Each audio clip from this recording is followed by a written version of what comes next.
Katanya, perempuan itu separuh penduduk dunia, bahkan kelak bakal lebih banyak lagi. Katanya lagi sih, kesetaraan gender di Indonesia masuk 10 besar Asia.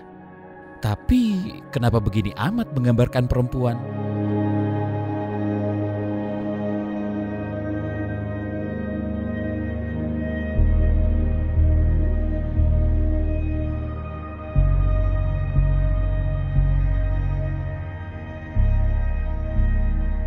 Perempuan itu penting untuk hadir, berdaya, dan bersuara di media. Ya kita tahu lah perempuan kan adalah separuh dari populasi. Dan media-media sekarang tuh umumnya melihat perempuan belum sebagai pembaca yang dalam tanda petik serius ya. Mereka biasanya melihat perempuan itu sebagai konsumen berita-berita yang bersifat leisure, gaya hidup, infotainment seperti itu, tapi belum sesuatu yang serius gitu loh. Padahal kita tahu perempuan itu setengah dari populasi penduduk dan mereka penting sekali untuk voters lah. Mereka sebagai pemberi suara, mereka juga ikut menentukan keputusan republik gitu kan, negara ini gitu. Tapi sayangnya mereka belum disapa gitu. Nah, karena perkembangan zaman ini yang membuat perempuan semakin banyak yang masuk ke dunia publik, nggak hanya di rumah lagi. Isu-isu perempuan yang non-tradisional, bukan cuma sekedar tips-tips masak atau kecantikan, tapi yang non-tradisional juga ketimpangan, gender equality, kekerasan seksual, itu semakin penting untuk dimuat di media. Yang lebih sering muncul di media justru cara pandang laki-laki. Macam begini. Sementara kita lihat India, saya melihat ada sesuatu yang menonjol tapi bukan bakat. Ya, ada yang besar tapi bukan harapan, Bung Erwin. Ya. Apa itu, Bung Erwin? Perempuan-perempuan ini ya, yang menghiasi tribun ya. Memang karena newsroom dan perspektif media saat ini masih sangat maskulin dan masih sangat male dominated, sehingga akibatnya perempuan masih menjadi masih diobjektifikasi. Terus kemudian masih banyak liputan-liputan yang sifatnya seksis, yang sifatnya stereotyping, atau bahkan masuk ke bisa dibilang melakukan kekerasan terhadap perempuan gitu. Jadi saya pikir perlu yang pertama liputan tentang liputan perempuan yang lebih baik dengan perspektif gender. Yang kedua juga liputan umumnya juga harus ada perspektif gendernya juga di dalamnya gitu. Tak ada berita untuk perempuan karena tak pernah ada juga berita untuk laki-laki. Informasi di media hadir dan berdampak untuk semua perempuan maupun laki-laki.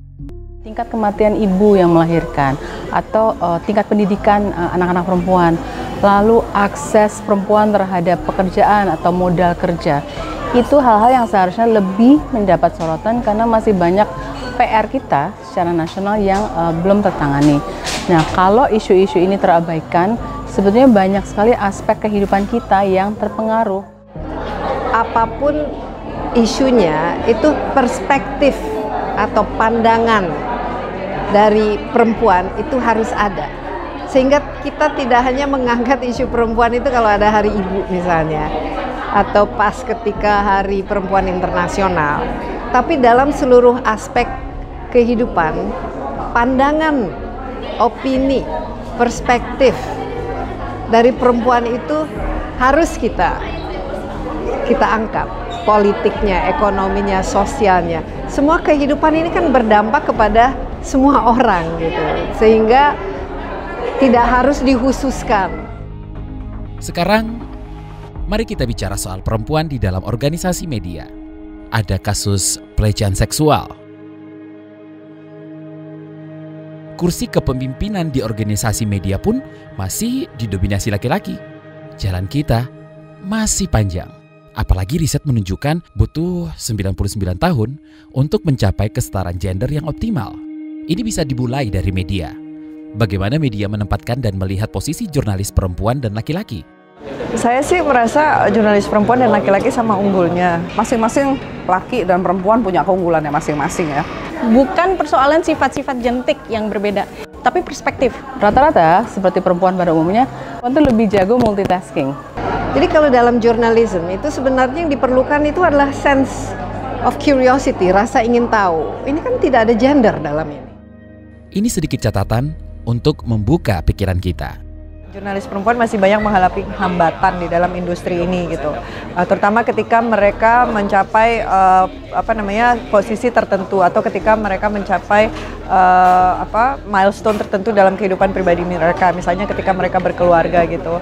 Itu yang pertama. Jadi ketika itu agak susah bagi mereka untuk maju dibandingkan dengan jurnalis laki-laki. Tapi menurut saya yang penting ini seorang jurnalis itu adalah sense of journalism-nya itu dulu diasah gitu. Kalau pintar berkomunikasi tapi tidak memiliki sense of journalism atau tidak tertarik kepada topiknya atau tidak paham apa yang dia diliput, itu kan juga tidak terlalu berguna. Mengapa penting ada banyak perempuan di dunia jurnalis dan masuk ke dunia publik? Karena mereka bawa perspektif yang beda. Nah, kita dunia ini sekarang kan dominasinya maskulin karena sistemnya patriarki. Jadi semakin banyak perempuan masuk ke dunia jurnalisme, itu bawa perspektif yang fresh, seger, beda gitu dibanding jurnalis laki-laki. Itu baru urusan belakang layar perempuan di organisasi media. Bagaimana dengan perempuan yang hadir sebagai narasumber di media? Hanya 1 dari 10 narasumber adalah perempuan. Tahun 2018, BBC membuat inisiatif 50-50 Project untuk menambah representasi perempuan di konten mereka. Setahun kemudian, proporsi kontribusi perempuan di program BBC naik secara dramatis.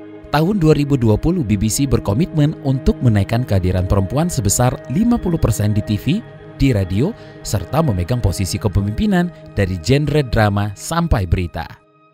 Perjuangan-perjuangan untuk mendapatkan perbaikan kondisi sosial, pendidikan, kesehatan, pelayanan publik dan sebagainya, itu adalah perjuangan-perjuangan politik yang harus diperjuangkan misalnya lewat parlemen begitu. Jadi jangan dikonotasikan bahwa kalau perempuan lebih memperhatikan isu-isu isu-isu yang berbau sosial misalnya gitu, itu sifatnya nggak politik. Jangan dikonotasikan seperti itu sama juga suatu yang sifatnya politis sebetulnya.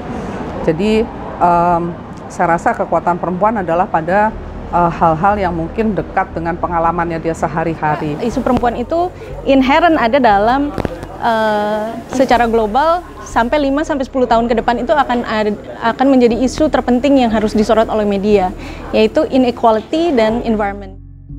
Dengan segala tantangan di atas, ada satu lagi yang harus dihadapi bersama. Disrupsi digital. Internet, media sosial, perkembangan teknologi menyediakan juga peluang bagi media.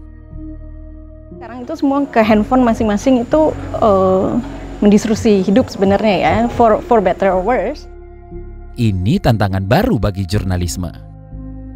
Kenapa? Karena jurnalisme itu menyajikan voice di tengah noise. Era digital ini kan menghasilkan noise ya, tapi kan publik memerlukan sesuatu konfirmasi terhadap suatu informasi, dan itulah yang diproduksi oleh jurnalisme, melahirkan suatu voice, suara di tengah kebisingan yang luar biasa. Dan orang akan selalu terus butuh informasi. Dan di masa ketika informasi begitu banyak sehingga kita kadang sulit untuk memfilterkan yang mana yang benar, yang mana yang salah, atau bahkan banyak berujung dengan penyebaran berita-berita hoax, justru makin dibutuhkan jurnalisme yang mumpuni, yang berintegritas dan bisa dipercaya gitu. Terus bertahan dan tetap relevan. Jadi saya rasa tidak akan mati jurnalisme itu. Oh, jurnalisme akan bertahan dan harus bertahan. Jadi memang disrupsi ini ada do some harm for us karena secara bisnis agak sulit untuk sustain, tapi justru pembaca itu ini semakin banyak sebenarnya dan semakin meluas kemana-mana. Di tengah inovasi yang tetap harus kita kejar dan kita harus beradaptasi, yang paling sentral dari jurnalisme harus dipertahankan. Kode etik, kepatuhan pada profesi dan seterusnya. Nah, itu core-nya. Dan saya lihat ini bisa